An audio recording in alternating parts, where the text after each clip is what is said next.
अर्थव्यवस्था को कितने भागों में हमने बांटा? इकोनॉमिक्स वाले थोड़ा चुप रहा करेंगे, और भी लोग जो नहीं जानते हैं, भाई आप पीजी हो और ग्रेजुएशन हो तो भाई निश्चित रूप से ज़्यादा जानोगे, और जो बिल्कुल आपको सबके लेवल से भी चलना है, हिस्ट्री के लेवल से भी चलना है, हिंदी के लेवल से भी चलना है, मैथ के लेवल से भी चलना है ना? तो करेंगे ही। और आप लोग तो भाई कभी भी किसी भी टाइम हमारा नंबर लेकर के आप गाइडेंस कर देंगे, बातचीत कर लेंगे। और तुम लोग हम कभी क्लास लेकर के क्लास में हमने अर्थव्यवस्था को कितने भागों में बांटा था? अर्थव्यवस्था के कितने भाग हैं बताओ बेटा आप?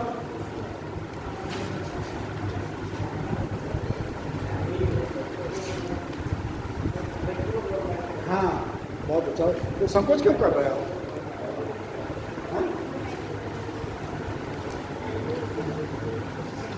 माइक्रो पहला और दूसरा, इन दोनों का सार कितना?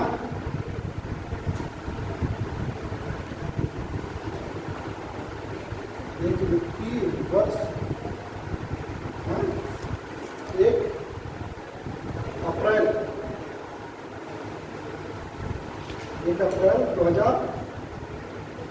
2021 और मार्च 2022, ये तो होगा। ठीक है, इसका होगा क्या?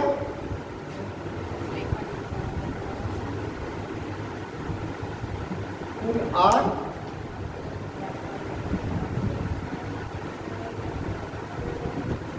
कुल व्यय। ठीक है, सरकार कैसे चलती है? राजकोष से।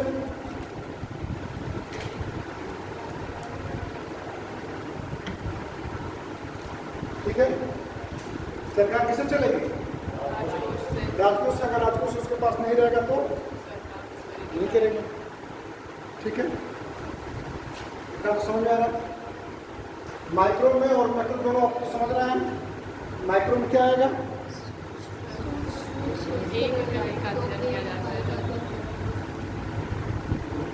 और मैक्रो में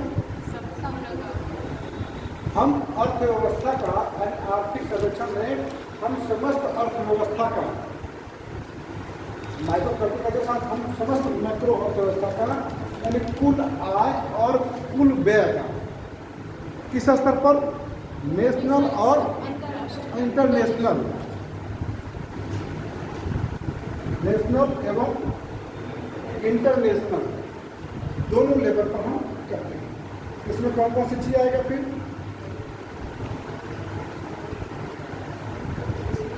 कर, सरकार क्या कर बढ़ाई है या घटाई है? जो लोग सर्विस में नहीं है या जो लोग बिजनेस सेक्टर में नहीं है, उनको बजट और सर्विस से कोई लेना देना नहीं होता है। कब बजट आई, कब बजट गई, क्या बढ़ा, क्या घटा, क्या लगाया गवर्नमेंट ने, क्या छूट दिया, इससे उनको कोई लेना देना नहीं होता। लेकिन जो बिजनेसमैन होते हैं, है ना, तो वो सोचते हैं सरकार ने क्या छूट दी है, किस पर छूट दी है, और किस पर टैक्स लगाया है ना। इसके अलावा इनकम टैक्स में सबसे बड़ा जो सर्विस पेयर होता है चाहे किसी विभाग में, वो सोचता है क्या टैक्स में छूट दी गई है या नहीं दी गई है। हमने व्यक्तिगत टैक्स के लिए मैंने बताया था, तो सरकार सबसे पहले ये सोचती है कि क्या है। तो हम आपको लेके चलते हैं कोविड-19 से क्या हमारी अर्थव्यवस्था सुचारू रूप से जैसे चलनी चाहिए वैसे चली है? बिल्कुल नहीं चली है। कब से? 2019 से 2021 तक, 2022 में आप लगभग फ्री अर्थव्यवस्था हो गए हैं। कोविड की कितनी लहर आई? लहर 3 आई। तीनों लहर में सबसे इफेक्टिव लहर कौन सी थी? सेकंड वाली थी। सेकेंड वाली। आपकी अर्थव्यवस्था कैसे गिरी?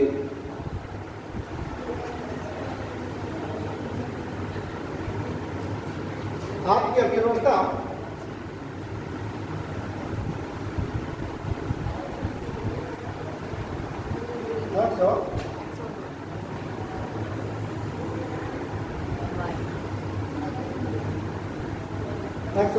वाइन।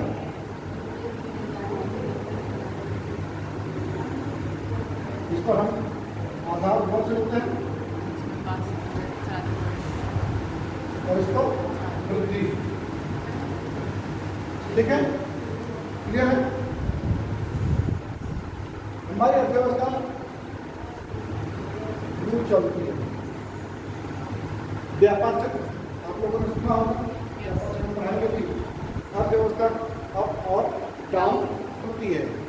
तो इधर हम 10% की वृद्धि का हम देखें तो हमारी अर्थव्यवस्था 6 से लेकर के 9% पर वृद्धि की। कितनी की थी? 6 से 9 तक, यानी 6% से नीचे हमारी अर्थव्यवस्था जब 10 वर्षों में पीछे नहीं गई। ठीक है ना? क्यों नहीं गई थी? उसके पीछे रीजन क्या है? क्यों हुआ ऐसा?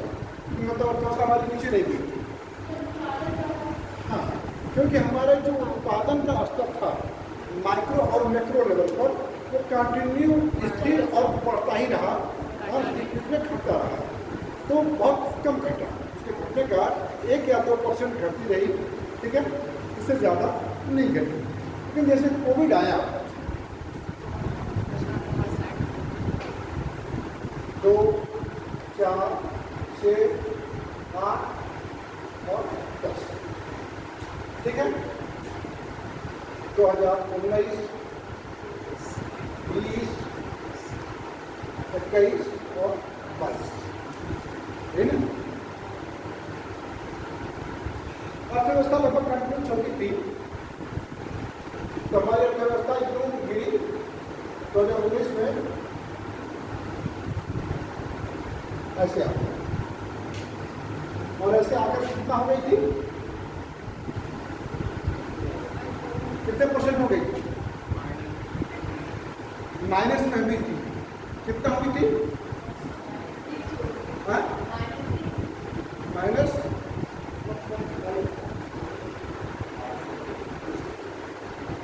-7%। ठीक है, कोविड काल में 19-20 में हमारी अर्थव्यवस्था कितनी गिरी थी?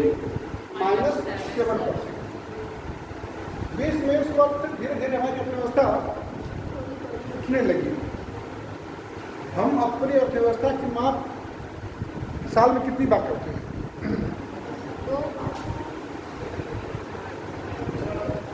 4, हर क्वार्टरली और तिमाही, कि हमारा उसमें कितना आयात बढ़ा, कितना घटा, कितना टैक्स आया, हमने कितना भुगतान किया और हमारी अर्थव्यवस्था में क्या घट रही है, उसको हम देखते हैं। उसके बाद अर्थव्यवस्था सीधे यूँ ऐसे, और 22 में आप करके अभी हमारी वृद्धि दर कितनी है? 22 में वृद्धि दर GDP कितनी है? अलग अलग के अनुसार अलग अलग बताते हैं। 7% से ऊपर ही है। 9.2%।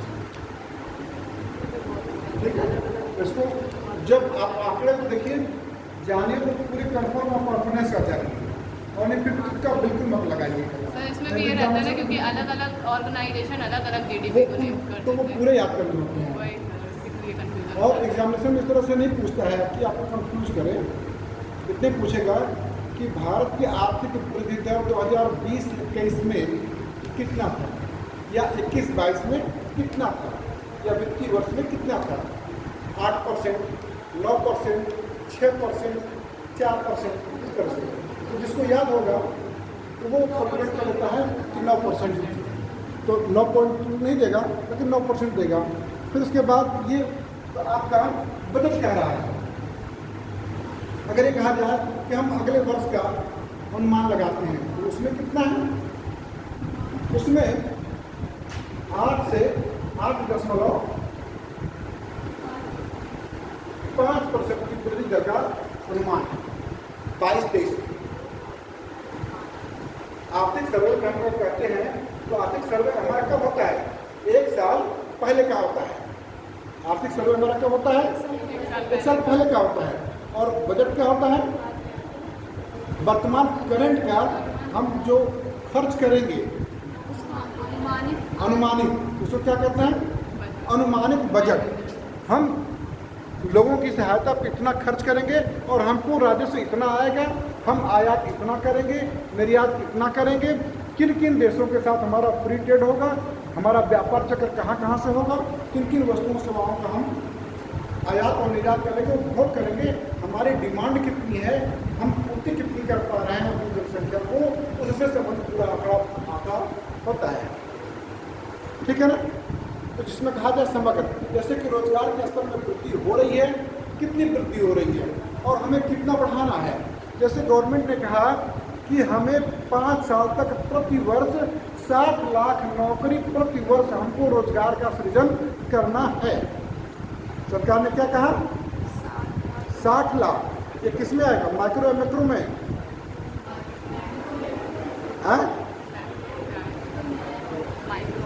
किसमें आएगा क्या, मैक्रो में, यानी समष्टि अर्थशास्त्र। रोजगार का जो भी स्तर है वो उसमें आएगा। सर्वेक्षण और बजट, क्या बजट आएगा, प्रवाह होगा।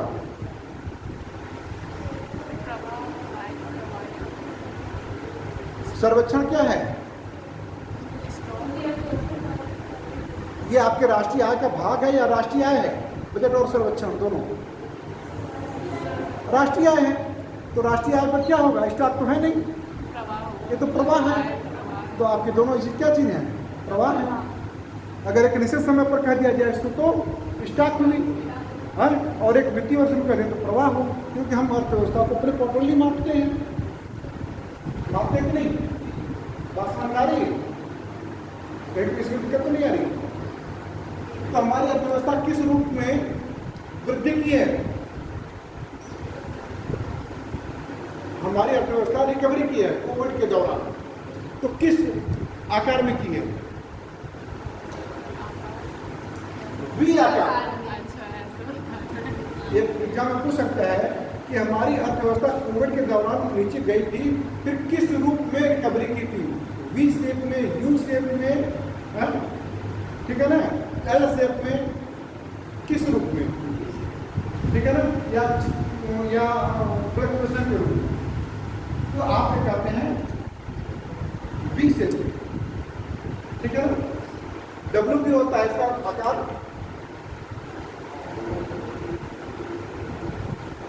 डब्ल्यू के रूप में भी होता है, ठीक है ना।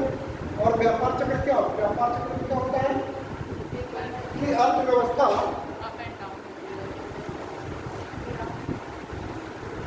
इस तरह से होती है, बढ़ती और घटती है। ऊपर वाले अर्थव्यवस्था क्या कहते हैं, नीचे वाली को मंदी कहते हैं, ऊपर वाली समृद्धि। और इसको क्या कहते हैं, पतन या मंदी भी कहते हैं, अवसाद, ठीक है। उसके बाद फिर ये पुनरुद्धार, और ये मंदी कहते हैं, इसको हम कहेंगे कि मंदी के दौर में चल रही है अर्थव्यवस्था, क्या है, मंदी के दौर से गुजर रही है। और फिर अंततः कहाँ जाती है, अवसाद में। अवसाद के बाद फिर कहाँ होता है, फिर वो पुनरुद्धार होता है, और फिर यहाँ पे वृद्धि आएगी। लेकिन ये देखिए कि हमारी अर्थव्यवस्था कहाँ तक होती है, 6 से लेकर के 10 के बीच में, 6 से लेकर के 10 के बीच में। लेकिन जब कोविड-19 आया तो केवल भारतीय अर्थव्यवस्था ही नहीं बल्कि पूरे विश्व की अर्थव्यवस्था कोलैप्स कर गई। क्या कर गई? कोलैप्स कर गई। कोलैप्स क्यों कर गई? कि उत्पादन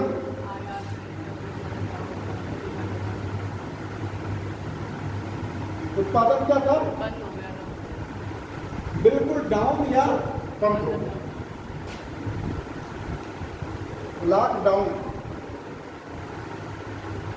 लॉकडाउन से क्या अभिप्राय है? अर्थव्यवस्था के विकास में लॉकडाउन भी आता है। उसको एक और अच्छा शब्द बोलते हैं लोग अर्थशास्त्र में,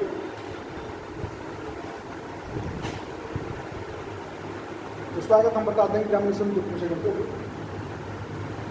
ये हमारी अर्थव्यवस्था की सभी इकाइयाँ, शुरुआत में तो मेडिकल को भी बंद कर दिया गया था, लेकिन कुछ प्रिकॉशन के बाद केवल मेडिकल को खोला गया था, ताकि सभी अर्थव्यवस्थाएं, सेकेंड क्षेत्र और अर्थव्यवस्था का क्षेत्र दोनों बंद कर दिए। तीसरी लहर में, फर्स्ट और सेकेंड लहर में तो पूरी तरह से हम तबाह हो गए थे। थर्ड लहर में हम वैक्सीनेशन के चलते हम काफ़ी कवर कर पाए और हमारी अर्थव्यवस्था में धीरे धीरे सुधार होने लगा। ठीक है ना? 2021 में हम अर्थव्यवस्था के 4 से 6 पॉइंट पर हम आ रहे हैं। ठीक है? और 22 में हम 8 से 9% के बीच में हम अर्थव्यवस्था की वृद्धि दर को ले रहे हैं। इसके पीछे रीजन क्या है कि उत्पादन के क्षेत्र में हम कंटिन्यू लगातार वृद्धि कर रहे हैं। हमारे प्रधानमंत्री मोदी ने पीएम गति शक्ति नाम की अर्थव्यवस्था का मंत्र दिया है। क्या दिया है? पीएम गति शक्ति। और उसके 7 इंजन हैं। कौन कौन से? वो चारों क्षेत्र कौन कौन से हैं? पहले तो पीएम गति शक्ति के 4 क्षेत्र, उसी 4 क्षेत्र में सब आएंगे।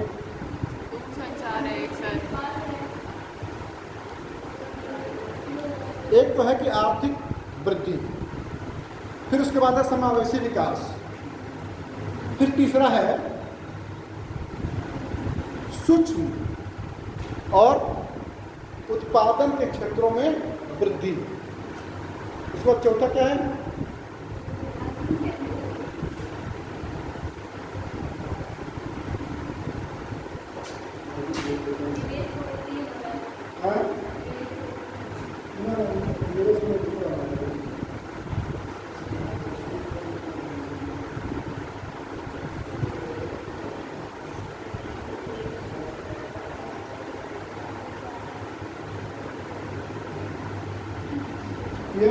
समावेशी विकास, उत्पादकता, संवर्धन और निवेश, उद्यमान अवसर, ऊर्जा संक्रांति और जलवायु कार्य। और चौथा है निवेश का वित्त पोषण। इसमें आप लोग लिख लीजिए।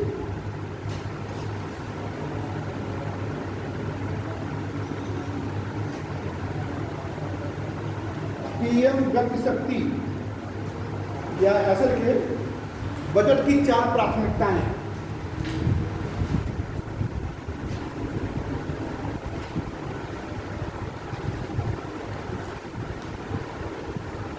बजट की 4 प्राथमिकताएं। पहला,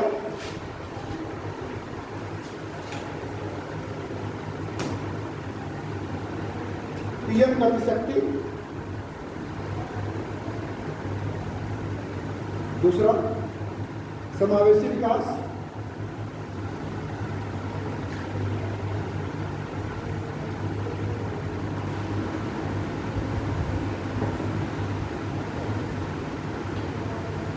तीसरा, उत्पादकता संवर्धन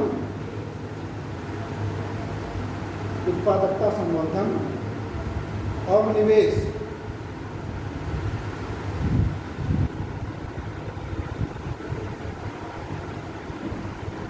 उत्पादकता संवर्धन और निवेश, उदीयमान अवसर, ऊर्जा संक्रांति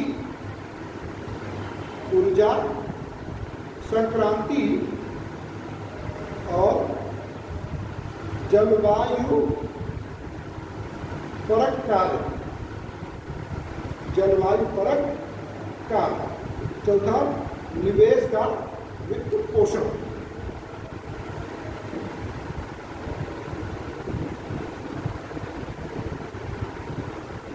पीएम गति शक्ति में 7 इंजन है। ये 4 कारक हो गए।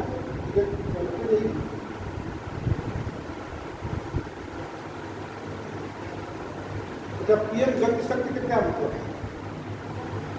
गति शक्ति का क्या मतलब है इसमें?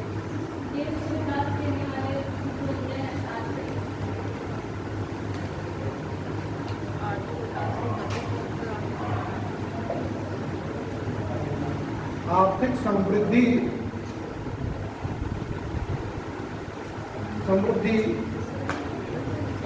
विकास एवं सतत विकास में परिवर्तन।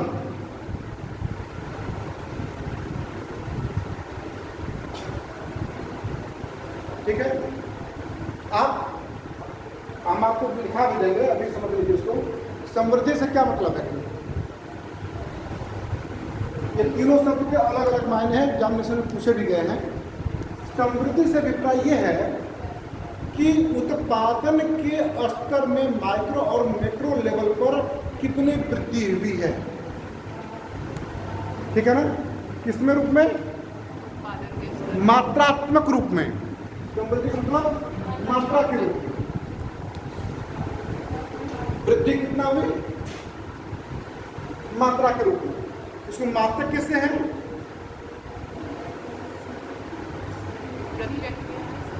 प्रति व्यक्ति आय से।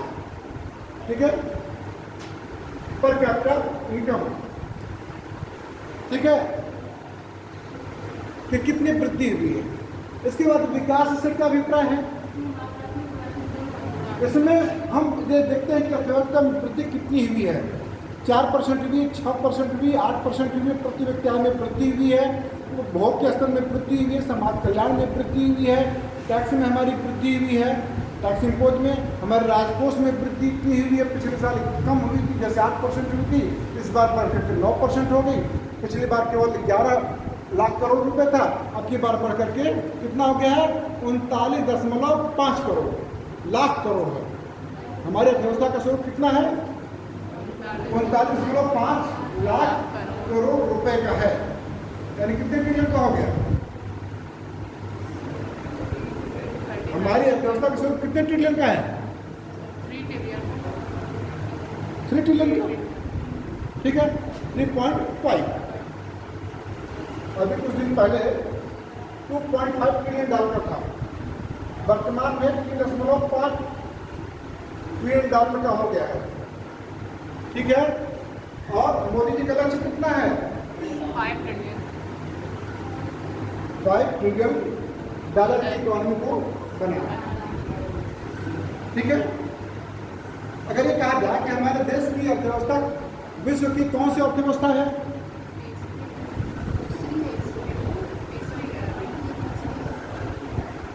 कौन सी है?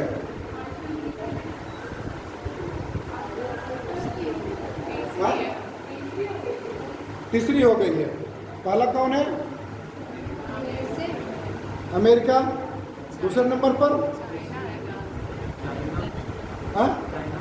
चाइना, और तीसरे पर इंडिया। किस लेवल पर?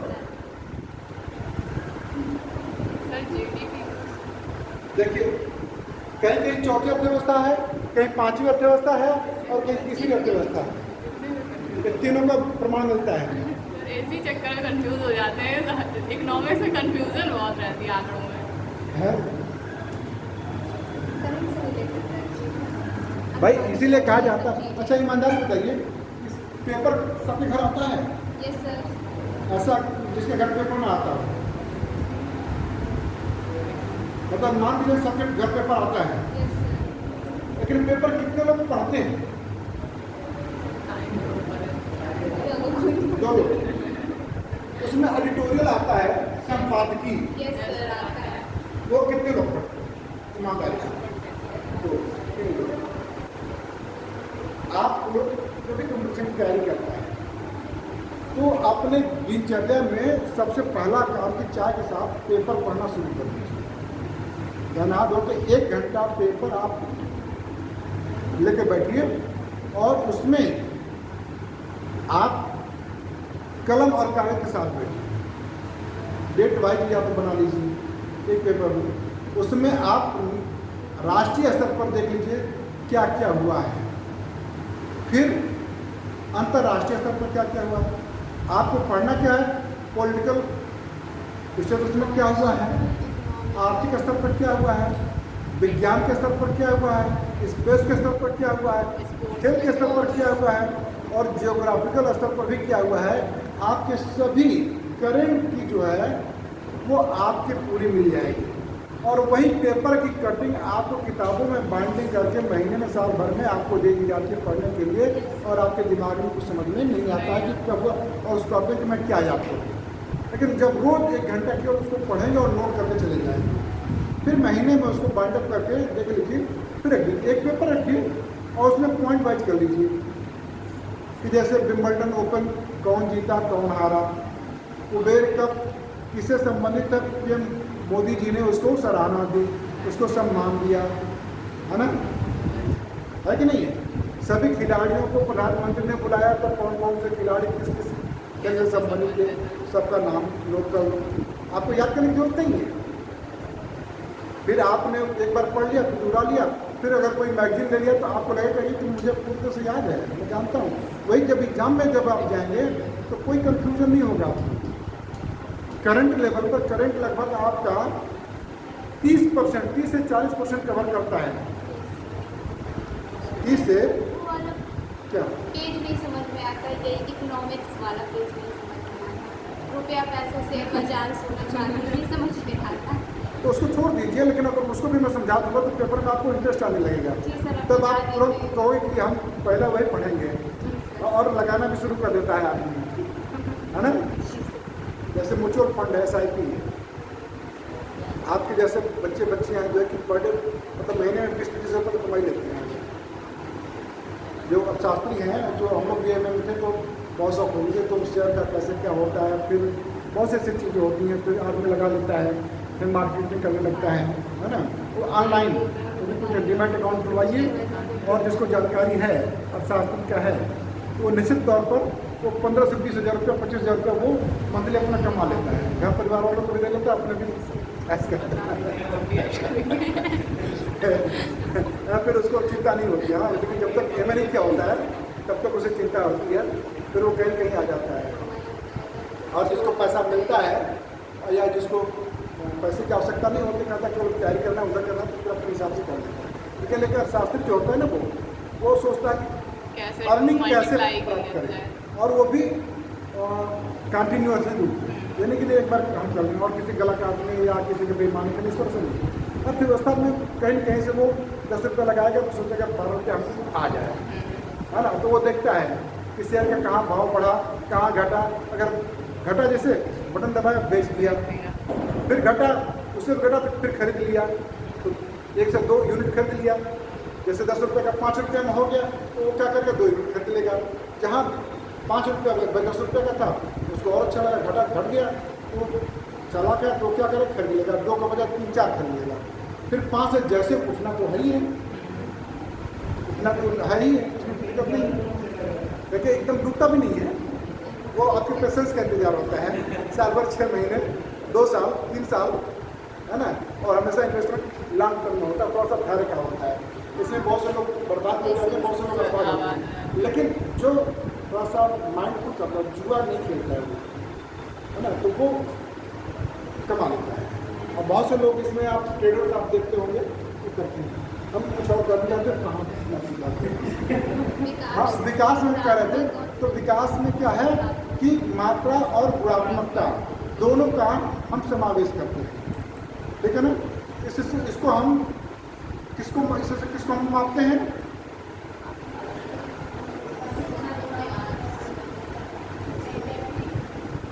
HDI क्या है? मानव विकास सूचकांक, ह्यूमन डेवलपमेंट इंडेक्स।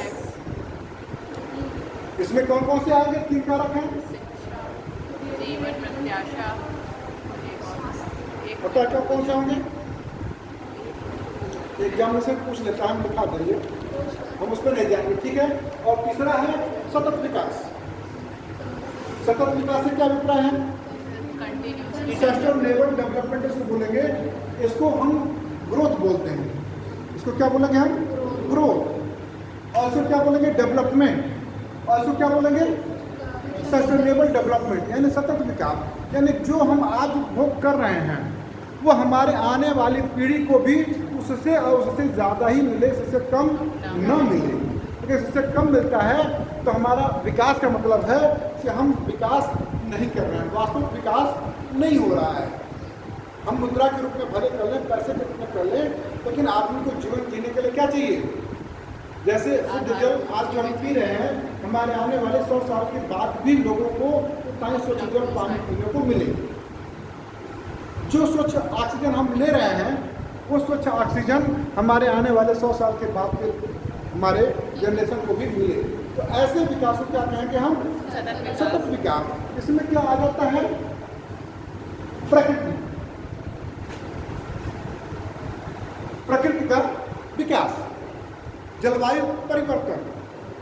क्या कहते हैं इसमें? जलवायु परिवर्तन। जैसा कि आपकी गति शक्ति में चौथा चरण है, तीसरा चरण जलवायु पूरक कार्य। जैसे कार्बन का उत्सर्जन, जैसे औद्योगिक क्षेत्र के विकास के लिए क्या करते हैं? अधिक से अधिक उद्योग दोहन करते हैं, अधिक से अधिक संसाधनों का दोहन करते हैं। तो उससे हमारे को वायुमंडल क्या प्रभाव पड़ता है? सीएफसी निकलती है, कार्बन डाइऑक्साइड निकलेगा, ओजोन क्षेत्र बढ़ेगा, तो आपको पराबैंगनी किरणें हानिकारक होंगी, सांस लेने में दिक्कत होगी, आपकी लाइफ स्टाइल बिल्कुल खत्म होगी। तो हम जितना आगे बढ़ते हैं हमको उतना पीछे मेरी दिक्कत उतना हमसे ले लेती है। तो हमको ऐसे विकास नहीं चाहिए, हमको ऐसे विकास चाहिए जो प्रकृति के अनुकूल हो और हम जितना उपयोग कर रहे हैं आने वाले में भी उसको उतना मिले। उसको हम धारणीय विकास, सतत विकास, संपोषी विकास, है ना, और उसको इंग्लिश में भी सस्टेनेबल डेवलपमेंट हम बोलेंगे, है। या फिर इसको बोलते हैं समावेशी विकास। समावेशी विकास का मतलब ये हो जाएगा, एक और चीज़ है सतत विकास के अलावा समावेशी विकास, इंक्लूसिव, जैसे दूसरा चैप्टर आएगा। समावेशी का विकास उनका नारा है, समावेशी से वो लिया था माननीय प्रधानमंत्री मोदी जी ने, कि सबका विकास, सबका साथ और सबका विकास। यानी जब अर्थव्यवस्था के किसी भी क्षेत्र में, इकोनॉमी के कितने क्षेत्र हो सकते हैं?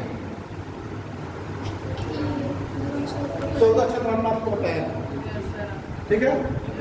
अर्थव्यवस्था, भारतीय व्यवस्था में हमारे 14 क्षेत्र हैं। इन 14 क्षेत्रों का विकास होना चाहिए, ठीक है। लेकिन इस विकास किसके लिए होता है? अगर कहा जाए कि विकास है, विकास किसके लिए है? नागरिक के लिए। उसको एक शब्द होता है नागरिक, ठीक है। हाँ, आप नागरिक के, तो नागरिक के विकास के लिए करते हैं। क्या करते हैं आप? जो भी करते हैं नागरिक के, यानी आम आदमी के सभी लोग। नागरिक के विकास में कितने लोग हैं? जैसे ये कहा जाए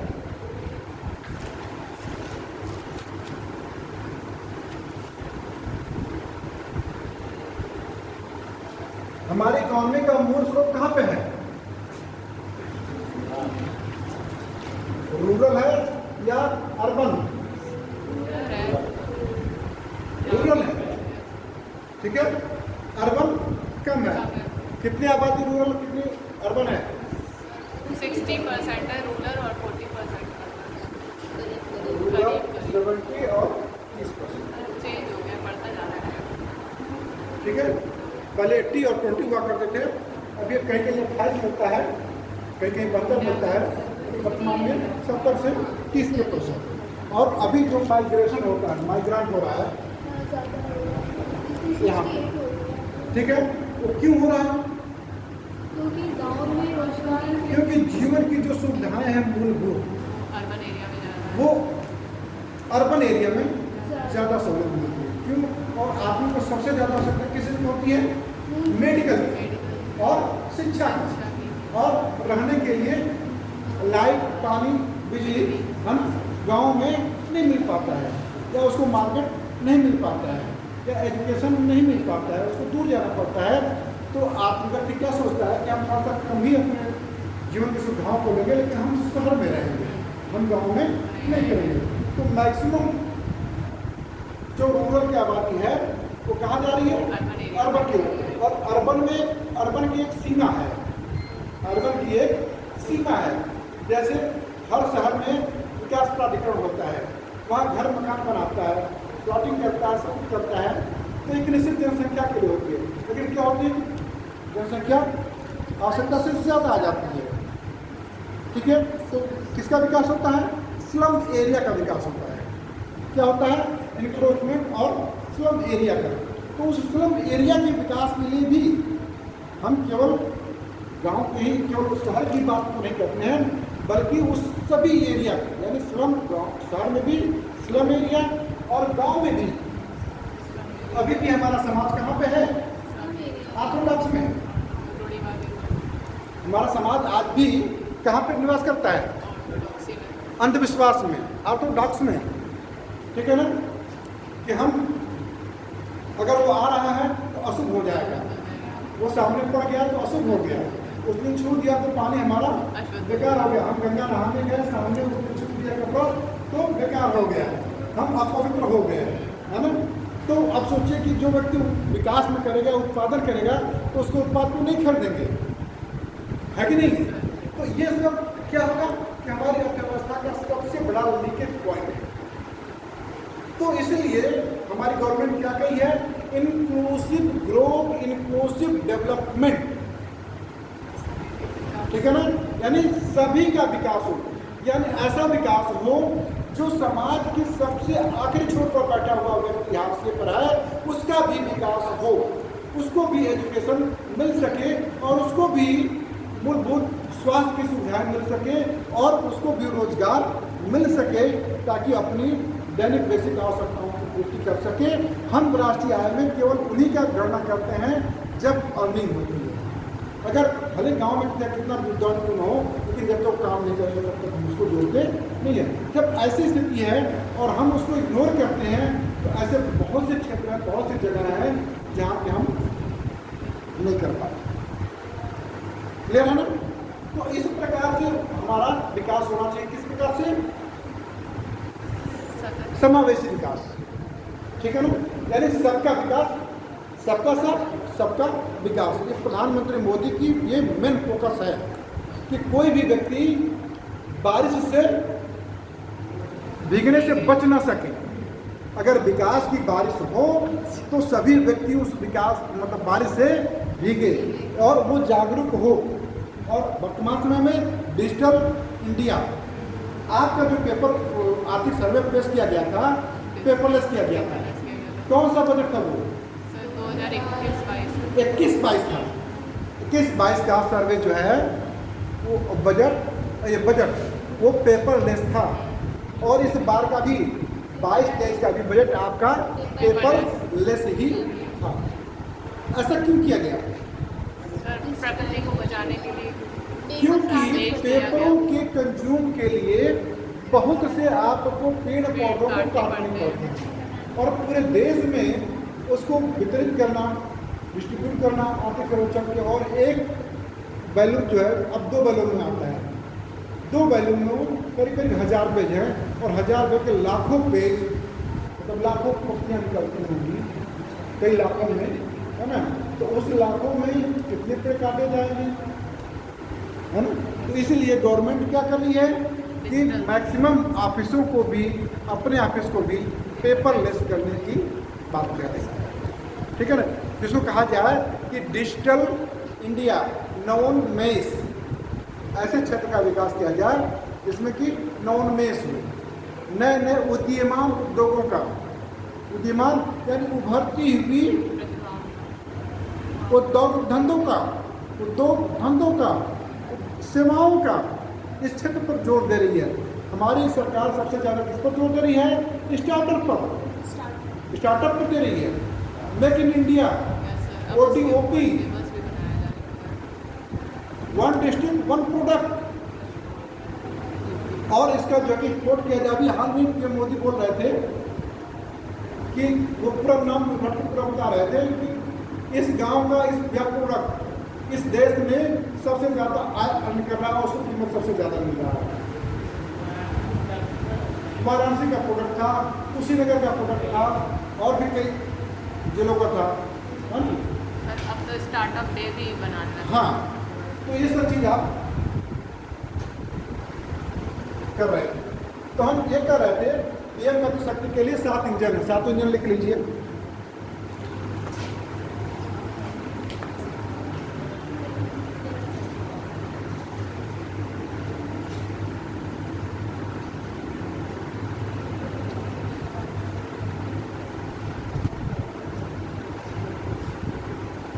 लिख लीजिए पहला सड़क, रेल, एयरपोर्ट, पत्तन, सार्वजनिक परिवहन,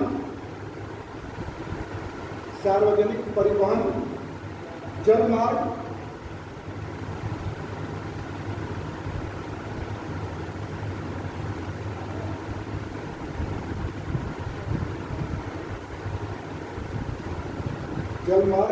एवं लॉजिस्टिक अवसंरचना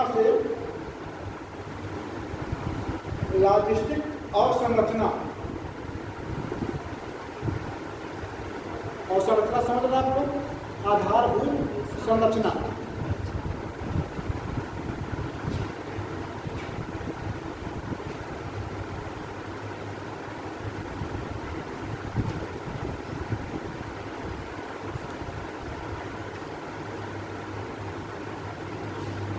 इसको समझा दें तो लिखाते चलते हैं, बोलते चलते संचार से संबंधित है ये सब।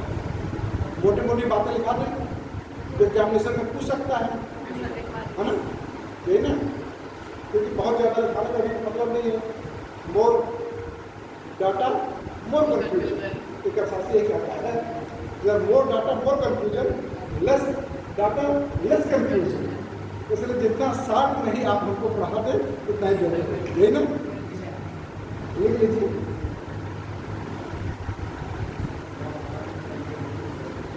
बाईस 23 में 25,000 किलोमीटर राष्ट्रीय राजमार्ग जोड़ना, जो पीएम गति शक्ति में आ रहा है।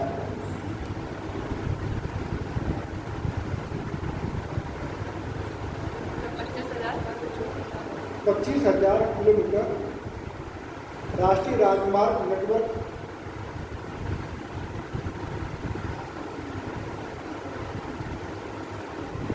बिछाना या बनाना।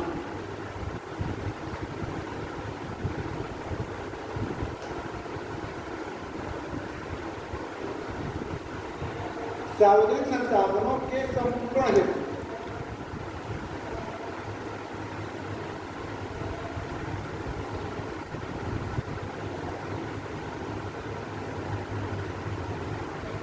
सार्वजनिक संसाधनों के संपूर्ण हेतु वित्त पोषण के नवोन्मेषी तरीकों से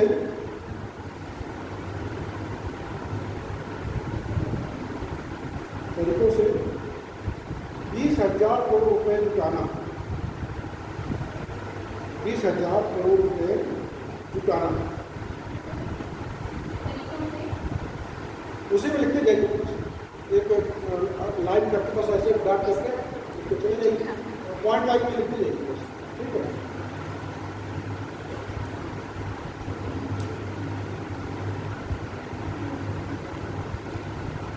डाटा विनिर्माण हेतु या डाटा विनिमय हेतु यूनिफाइड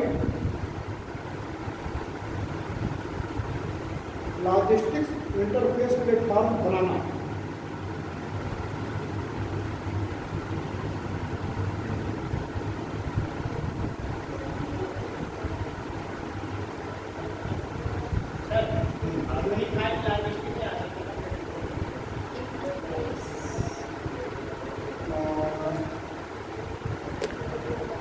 यूनिफाइड ये कहा दिया गया है कि एक विशेष क्या बोलते हैं उसको, कि जैसे हमारे सभी मंत्रालय होते हैं और सभी मंत्रालय अलग अलग काम करते हैं। जैसे सड़क ये क्या बोलते हैं, जो नितिन गडकरी के सड़क मार्ग है, परिवहन मार्ग है, परिवहन मंत्रालय वो क्या करते हैं, रोड बनाते हैं। और केबल बिछाने वाले कौन सा विभाग है, संचार है, ठीक है। और पाइप बिछाने वाले, पानी के बिछाने वाले जलकर विभाग है। सब मंत्रालय अलग अलग हैं और सब आपस में काम करते हैं। पहले रोड वाले ने रोड बना दिया पहले, फिर क्या हुआ कि भाई तार वायर डालना है, फिर रोड को खोद डालना, फिर रोड बनाएंगे, साल भर भी नहीं हुआ। फिर उसके बाद तब तक अरे अभी तो पानी का वाला पाइप वो हर घर फिर जल भी जा रहा है, फिर खोद डालो है। उसके बाद फिर नहीं सीवर नहीं बनाया है ना। अब ऐसा करो कि बीचों बीच अपनी जगह तो नहीं बची, अब और कहीं जगह खोद तो सकते नहीं यार, तो सड़क ही तो खोदते हैं हम, दाएँ बाएँ किनारे बीच में है। तो क्या करते हैं हम उसको खोद डालें, तो सड़क का कितना पैसा बर्बाद हुआ, हर विभाग का पैसा बर्बाद हुआ। तो यूनिफाइड का मतलब सबको एक लिंक करके, एक प्लेटफॉर्म पर सबको लिंक करके कि उसके आधार पर हम योजना को बनाएं, मास्टर प्लान बनाएं। किसी भी क्या बोलते हैं शहर बनाने के लिए एक लिंक बनाएं, PLI उसको बोलते हैं, उसको बता देंगे अभी। तो उसको जोड़ना, एक प्लेटफॉर्म पर सभी मंत्रालयों को जोड़ना, आउटलेट जो, ताकि विकास से संबंधित संसाधन भी कम हो और एक साथ ही विकास हो। अगर पाइप डालना है तो रोड बनने से पहले पाइपलाइन किसका पड़ जाए, सैनिटाइजेशन का पड़ जाए, वाटर का पड़ जाए, केबल पड़ जाए, है ना, है कि नहीं। इसी सब के पड़ने के बाद तब लास्ट में रोड पड़े। अगर सबका कोऑर्डिनेशन रहेगा तब, और नहीं तो फिर वही होगा, आप बनाओ हम खोदेंगे, फिर आपकी जिम्मेदारी आप बनाओ चाहे छोड़ दो, चाहे जनता मरे चाहे जो हो। अक्सर हमारे इंडिया में तब यही हो रहा है, लेकिन अब मोदी जी के कार्यकाल से ऐसा नहीं हो रहा है। उसको विकास पिछले बार से लेकर के अब इस बार उस पर ज़्यादा जोर दिया गया है। 16 विभागों को एक साथ मर्ज कर दिया गया। मतलब जो भी आपको मास्टर प्लान बनाएंगे वो सभी एक साथ बनाएंगे, सब और क्रमबद्ध से करेंगे और कम से कम संसाधन दिया हो और अधिक से अधिक आउटपुट आपको मिल सके, ठीक है ना। उसको यूनिफाइड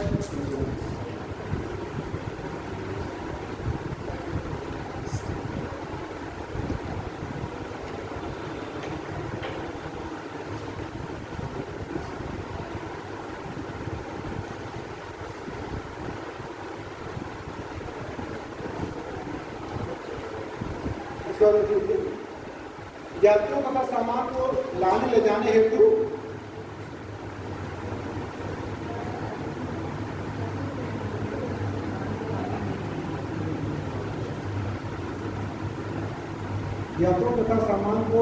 ले जाने हेतु ओपन सोर्स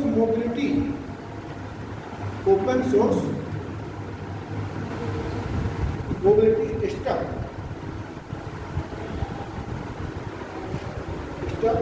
की सुविधा प्रदान करना है।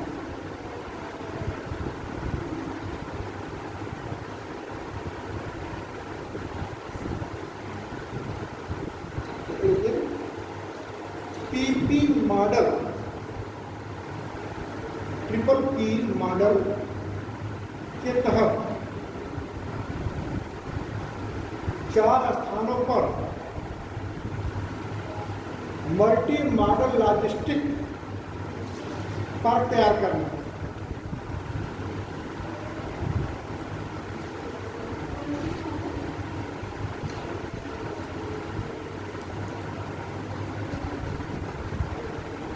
एक चीज आया है रेल के विकास में,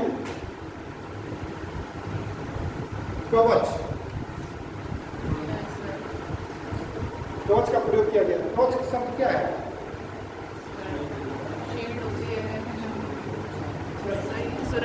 कवच यूज होता है सुरक्षा, और किसमें?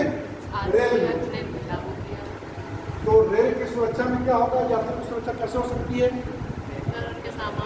ट्रेन आपस में न टकराए। उसके लिए क्या होता है कि कवच ऐप या कवच ये क्या बोलते हैं उसको, तकनीक के माध्यम से कि कितने भी स्पीड से क्यों ना ट्रेन दौड़े और एक ही पटरी पर दौड़े, अगर आमने सामने आए तो एक निश्चित दूरी पर जा करके ये यहाँ पर रुक जाए और ये यहाँ पर रुक जाए, आपस में टकराएंगी नहीं, चाहे वो मालगाड़ी हो चाहे पैसेंजर ट्रेन। ठीक है। और इसके तहत 400 बंदे, लिख लीजिए, नई पीढ़ी की 400 बंदे भारत का विकास और निर्माण करना है 2022-23 में। 400 वंदे भारत, ये कितने वर्षों में करना है इसको? 3 वर्षों में। ठीक है। 3 वर्ष के दौरान नई पीढ़ी की 400 वंदे भारत का विकास और विनिर्माण करना है।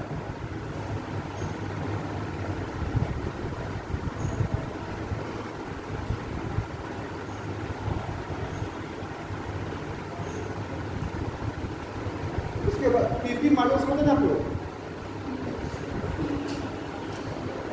पीपीपी मॉडल,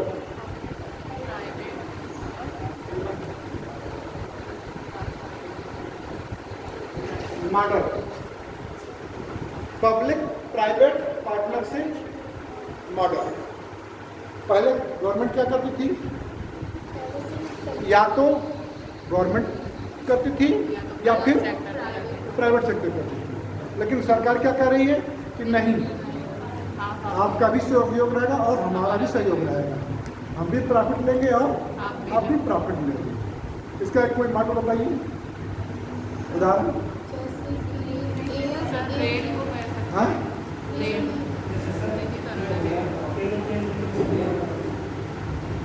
सबसे प्रचलित आपका जिस पर आप डेली यूज करती हैं, टेक्नोलॉजी, फोन वगैरह, हाईवे, एक्सप्रेसवे। इसका सबसे अच्छा उदाहरण क्या है? Expressway, highway. ये सभी जितनी चल रही हैं किस पे चल रही हैं? ट्रिपल पी मॉडल पर। बनाओ, चलाओ और सौंपो। गवर्नमेंट क्या है कि पहले उसको बनाओ फिर चलाओ, यानी प्राइवेट क्षेत्र उसको चलाए और फिर जब उसका लागत निकल आए तो फिर उसको गवर्नमेंट को दे दे। ऐसा होता है ना? कहाँ होता है? जैसे किस क्षेत्र में?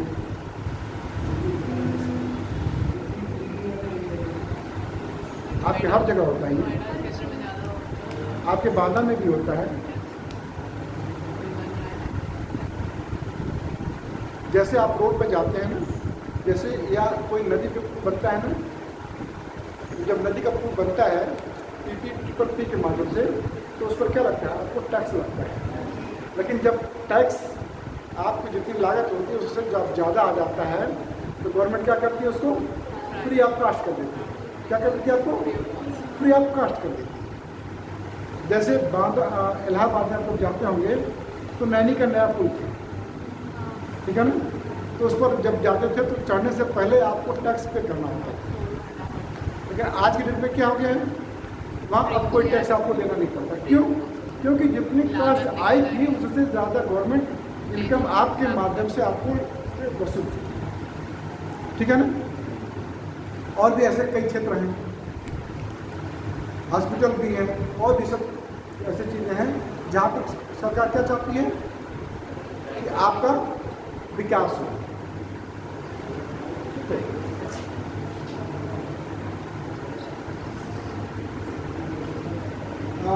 इसमें है पर्वतमाला, एक सर फर्स्ट पे ही चल रहा है ये वाला। हाँ?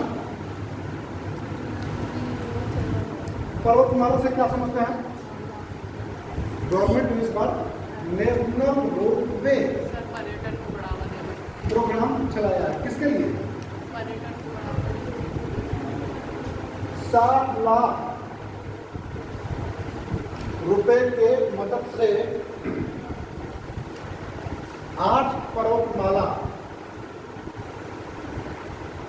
का निर्माण किया जाना है। वो क्या है? पर्वतमाला से क्या समझते हैं?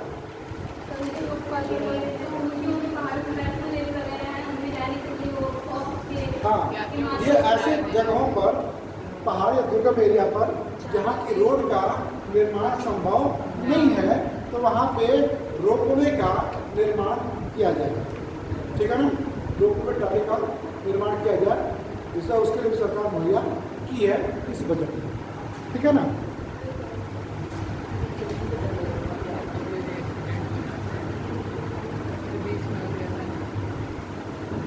ये आपका पीएम गति शक्ति कंप्लीट हो गया। पीएम गति शक्ति में 7 इंजन है, 7 क्षेत्र हैं आपके। 7 क्षेत्र के विकास के लिए ये आपके कार्यक्रम है। ठीक है? कोई दिक्कत आपको? पीएम गति शक्ति समझ में नहीं समझ में? तो आप समावेशी विकास को नहीं, समावेशी विकास में क्या आएगा? मैंने आपको बताया कि ऐसा विकास जिसको समाज के आखिरी छोर पर बना देते हैं, उसको भी सबसे आखिरी छोर पर बनने वाला मजदूर होता है। समाज में किसी भी समाज का आखिरी व्यक्ति कौन होता है? मजदूर होता है। मजदूर 2 प्रकार के होते हैं, एक शिक्षित और एक अशिक्षित, एक स्किल्ड और एक नॉन स्किल्ड, एक संगठित और दूसरा असंगठित। ठीक है ना? जब हम मजदूरी पढ़ाए तो बेरोजगारी पढ़ाएंगे तो उसमें से हम डिस्कस करेंगे। तो उसमें सबसे ज़्यादा वो व्यक्ति परेशान होता है। जैसे लॉकडाउन में सबसे ज़्यादा परेशान कौन हुआ? मजदूर। कौन? Migrant labour. संगठित क्षेत्र का भी और असंगठित क्षेत्र का भी। संगठित क्षेत्र में तो जहाँ रहता है तो उसको रहने खाने पीने की सब सुविधा होती, लेकिन असंगठित क्षेत्र का ऐसा कोई प्रदेश का स्टेट नहीं है इसमें कि माइग्रेंट लेबर न हो। देश की बात छोड़ दीजिए, फॉरेन में विश्व का ऐसा कोई देश नहीं है जिसमें कि भारतीय होना रखा है। और सबसे ज़्यादा आय भी हम आय नजर भी हमारे जो फॉरेन गए हुए व्यक्ति हैं उनसे प्राप्त करते हैं। वो हमारे बच्चों की माँ पैसा भेजते हैं, वो फॉरेन करेंसी में भेजते हैं, जिससे कि हमारी आय को बढ़ता है। ठीक है ना? तो समावेशी में किसको हम लेते हैं? किसान हो गया, मजदूर हो गया, मध्यम वर्ग की श्रेणी है। तो इसमें सबसे पहले किसानों को लिया गया। ठीक है? तो किसानों को सुविधा के लिए क्या कहा गया है? उनकी आय को दोगुना कैसे किया जाए। ठीक है ना? इसके साथ ही साथ उन्होंने जैविक खेती, तो उन्होंने कहा जैविक खेती पर जोर दिया। जैविक खेती से क्या अभिप्राय है?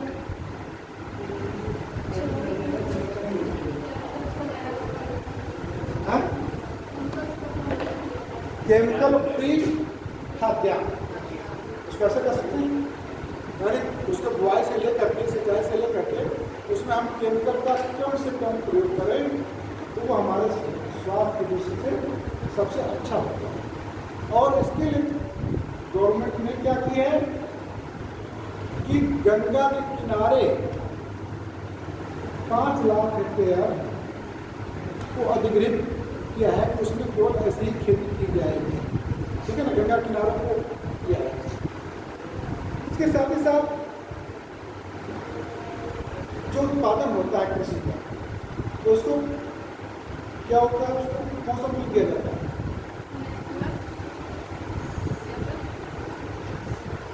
मौसम भी होता है, सुना होगा आप लोगों ने से। किसान आत्महत्या क्यों करते हैं? मिनिमम सपोर्ट प्राइस, यानी जो उत्पादन करता है उससे उसकी कम लागत नहीं, मतलब मूल्य नहीं मिलना चाहिए। जितना वो लगाया है कम से कम ऊपर से कुछ उसको प्राप्त हो, उतना मूल्य उसको मिले। इसको निर्धारण कौन करता है? सरकार करती है। किसान आत्म करती है। कोई मूल्य सूचकांक, उपभोक्ता मूल्य सूचकांक काम के आधार पर कि सपोर्ट प्राइस कितना होगा, उसकी कास्ट लगाई जाती है, किस वस्तु की कास्ट कितनी है, इसका मूल्य कितना होना चाहिए, ताकि कोई भी किसान आत्महत्या न कर सके। यानी कहने का अर्थ है कि सरकार उस किसान को क्या करना चाहिए, आय बढ़ाना चाहिए, उसको आय बढ़ाना चाहिए। एक तो दो तरह से, किस तरह से, एक तो उसको एक सम्मान निधि दे करके, और दूसरा मिनिमम सपोर्ट प्राइस बढ़ा करके। हमारे देश में सबसे ज़्यादा किन खाद्यान्न वस्तुओं का उपयोग किया जाता है? गेहूं और चावल। मोटे अनाजों का, इसका मोटे अनाजों का। इसको कहा जाए कि इस वर्ष 22 देश में किसको, मतलब किस फसल को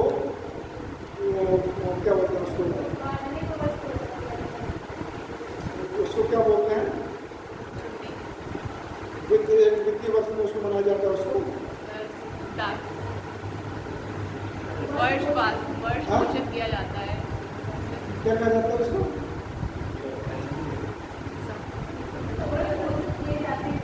वर्ष घोषित किया जाता है, उसका एक वर्ड है, मुझे नहीं याद आ रहा है। चलो, एक इंटरनेशनल जो होता है, इंटरनेशनल होता है, एक इंटरनेशनल फसल होती है। तो 2022-23 में बाजरा जो सबसे मोटा अनाज है और उत्तर भारत में सबसे ज़्यादा पैदा होता है और मैक्सिमम गरीब लोगों को भरण पोषण के लिए सबसे ज़्यादा पैदा होता है, और आपके पाचन के हिसाब से भी, आपके वरिष्ठ कार्य करने की क्षमता की दृष्टि से भी मोटे अनाज गेहूँ और चावल के बजाय ठीक है, बाजरा को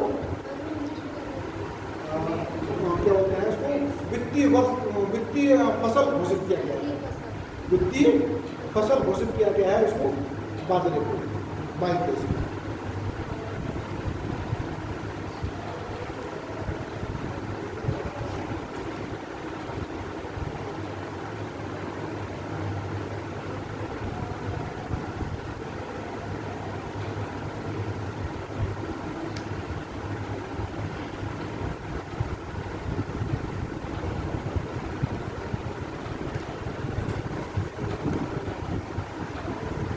इसके साथ ही साथ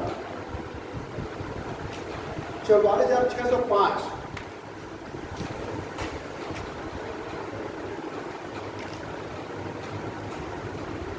हजार रुपया, 1000 करोड़ दिया गया है, आपको दिया गया है। करोड़ रुपया दिया गया है, किसके लिए?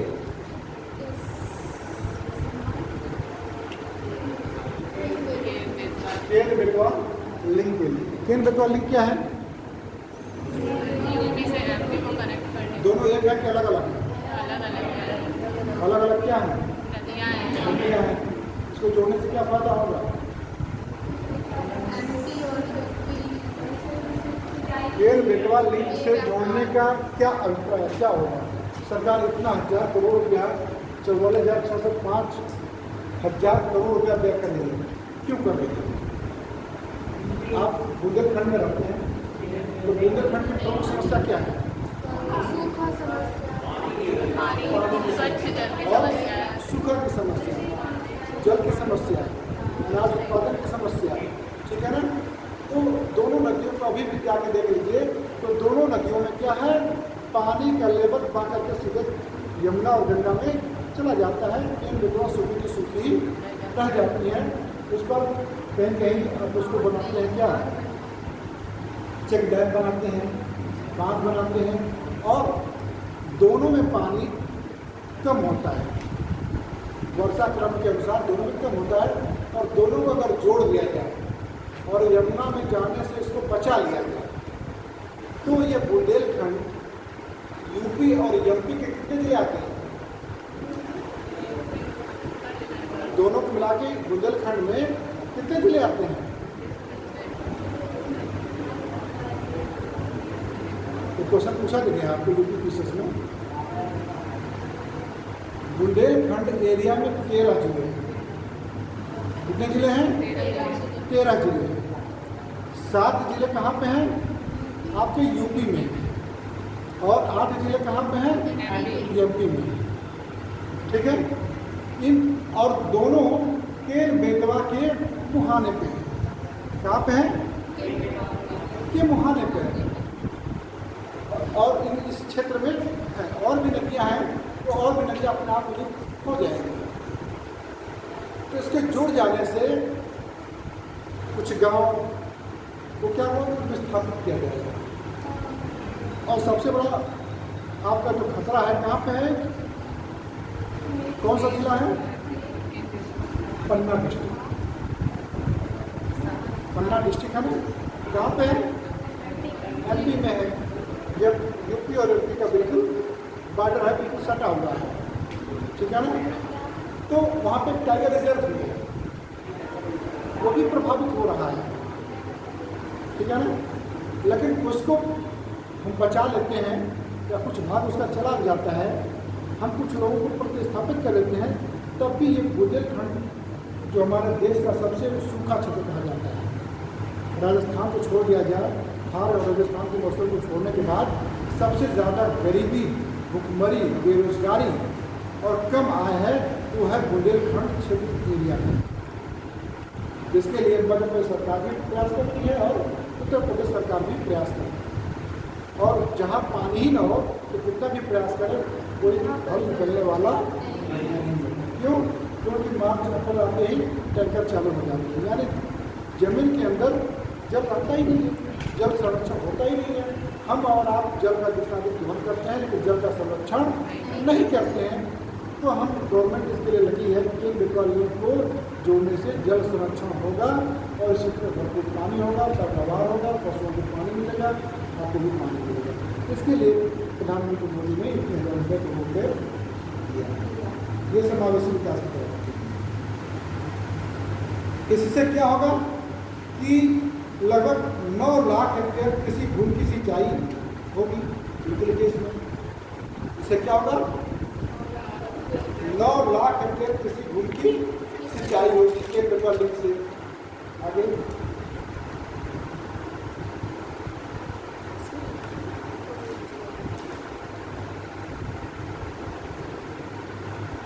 103 मेगावाट हाइड्रो, 103 मेगावाट हाइड्रो एवं 27 मेगावाट सौर ऊर्जा का उत्पादन होगा।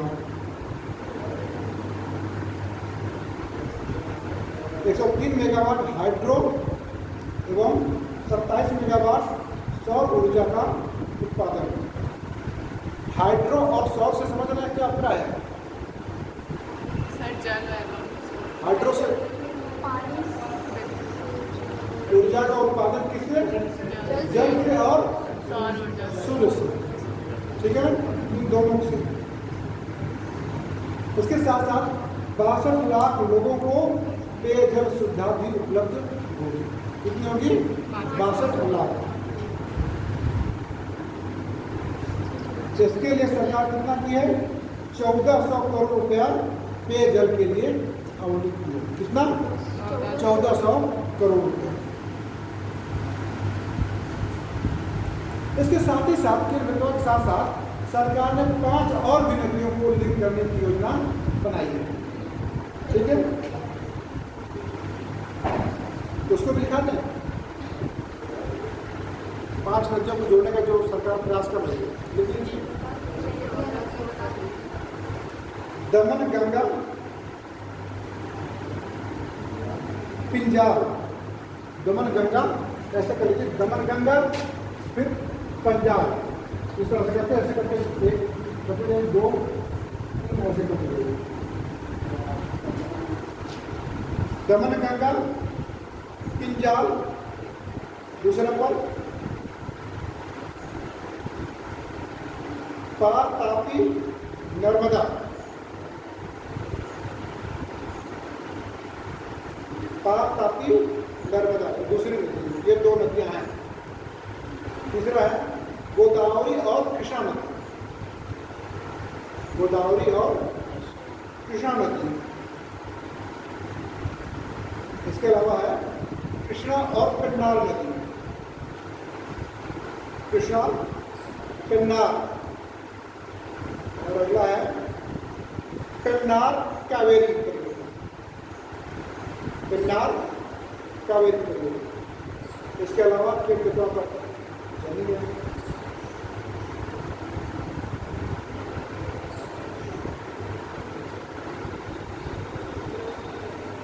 इस लॉकडाउन की वजह से सरकार ने दो तरफा प्रयास किया थी। एक तो लोगों की आय जनरेट करना और खाद्य सुरक्षा उपलब्ध करना। क्या करना?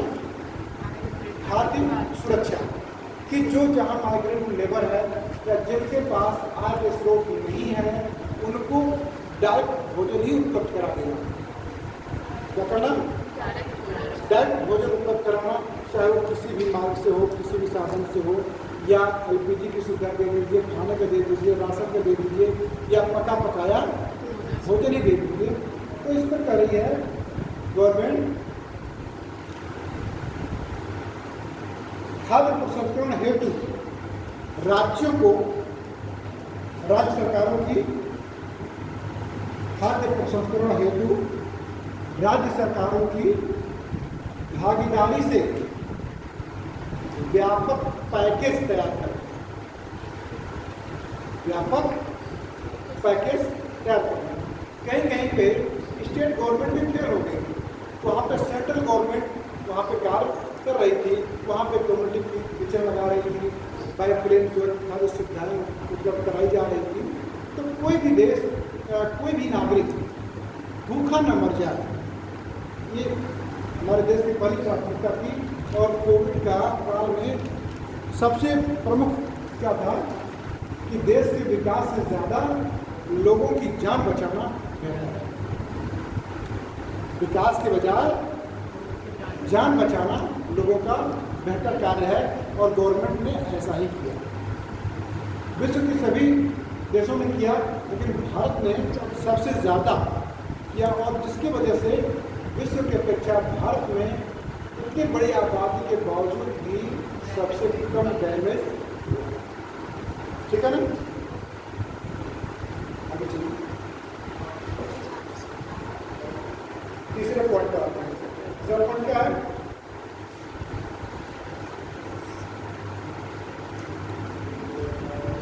MSME, सूक्ष्म लघु एवं मध्यम उद्यम। इसके साथ साथ जलवायु, इसके साथ और क्या है?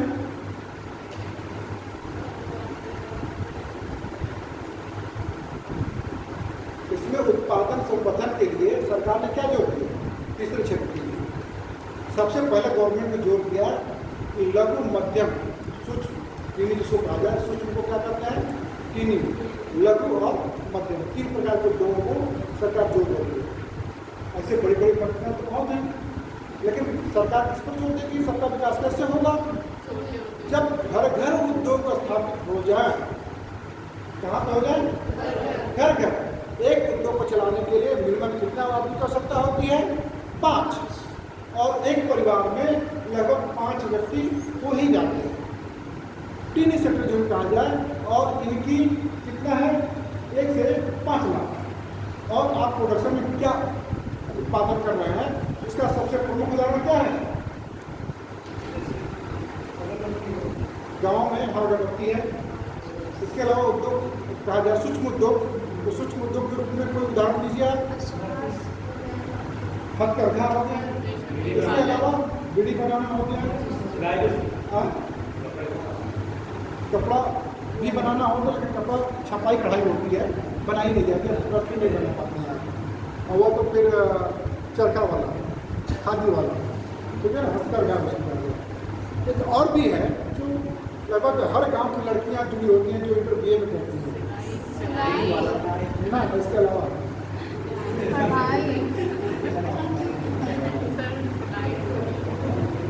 सेल्फ हेल्प ग्रुप, स्वयं सहायता समूह, स्व सहायता समूह।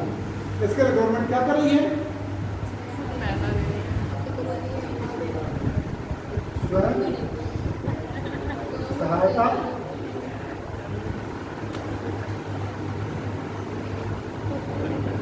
समूह। ये क्या हो गया? सूक्ष्म।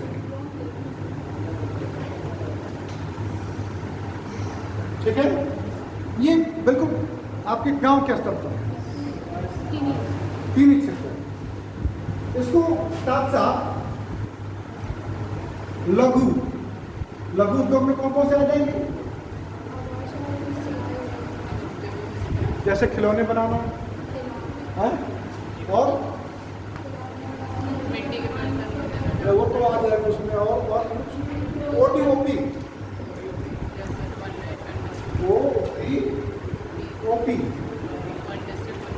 वन डिस्ट्रिक्ट वन प्रोडक्ट, उसके लिए प्रधानमंत्री फिर कोशिश कर रहे हैं।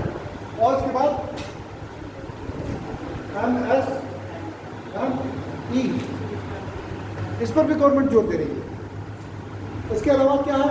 स्टार्टअप, मेक इन इंडिया, है ना, और भी उद्यमान उद्योग। उन्होंने क्या कहा है?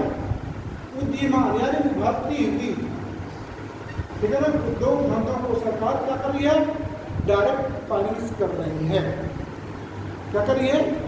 डायरेक्ट फाइनेंस कर रही है और उसके उत्पादन का प्रोत्साहन दे रही है, ठीक है ना। इसके साथ ही साथ जलवायु, जैसे जलवायु पर कार्य करने के लिए क्या कर रही है गवर्नमेंट? जैसे इस वर्ष गवर्नमेंट ने, यूपी गवर्नमेंट ने क्या किया है जलवायु को बचाने के लिए?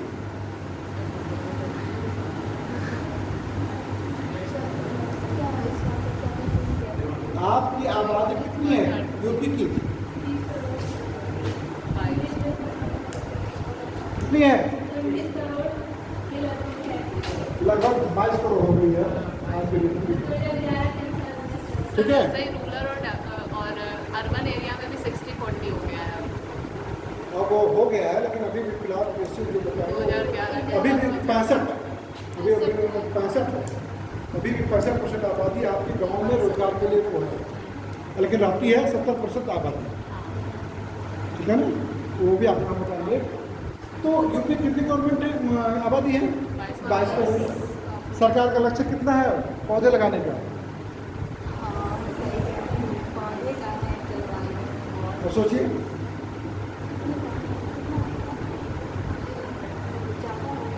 कितना है? पिछले बार कितना था? पिछले बार 25 करोड़,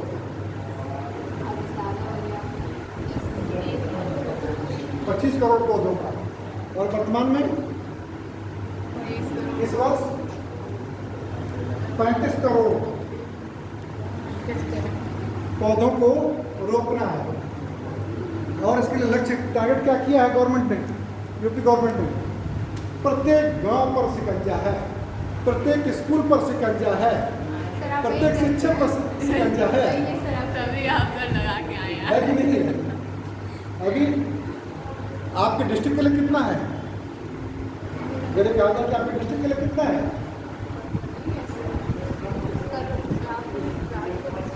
50 लाख, ठीक है ना। इतने आंकड़े पर पौधे लगाने हैं। इसके साथ ही साथ ये नहीं कि लगाओ और खत्म कराना, जो भी लगाएगा सेल्फी नहीं, जियो टैगिंग करेगा, है, और सरकार उसको बराबर देखेगी किस अक्षांश, किस देशांतर पर आपने पौधे लगाया है। साल भर तक उसकी समीक्षा की जाएगी, साल भर तक फिर उसको जियो टैगिंग से देखा जाएगा कि वो पौधा मर गया कि जिंदा है। अगर मर गया तो पेनल्टी आपके ऊपर है। बात समझ रहे हैं? तो ये क्यों करेंगे, इम्पोज करेंगे कि आप स्वयं से ऐसा पौधा, तो स्वयं से तो आप करेंगे नहीं। तो गवर्नमेंट ऐसा करती है कि जो काम जरूरी है और आम जनता इसको नहीं करती, तो क्या करती है गवर्नमेंट? जबरदस्तियाँ करवाती है। क्या करती है? उसको जबरिया को कराती है कि आपको करना ही करना है, ठीक है ना।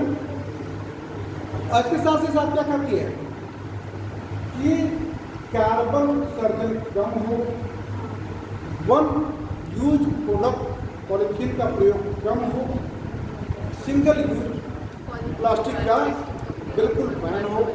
आप जब भी घर से निकले तो क्या लेकर चलें? बैग लेकर चलें। यानी स्वतः आपको संज्ञान होना चाहिए कि हम पॉलीथीन का प्रयोग न करें।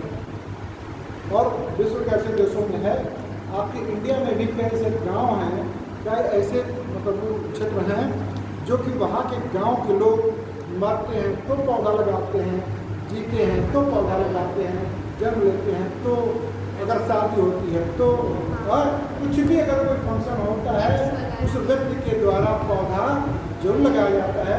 और जिस गांव जिस क्षेत्र में पौधे ज़्यादा होंगे वहाँ पे बारिश ज़्यादा होगी, जलवायु अच्छा होगा, ऑक्सीजन आपको अच्छा मिलेगा, है ना, प्रदूषण कम होगा, है ना, ये सब स्थितियाँ होंगी। इसलिए सरकार, सेंट्रल गवर्नमेंट का फोकस है कि प्रत्येक स्टेट इस पर जोर देगा। ठीक है ना। और अगला पॉइंट करते हैं निवेश पर।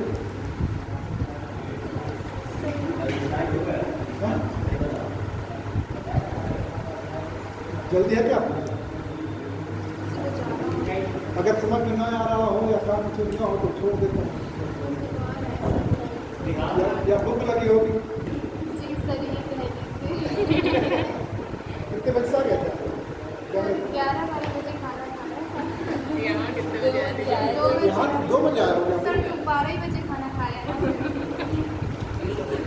तो क्या देर लग गई?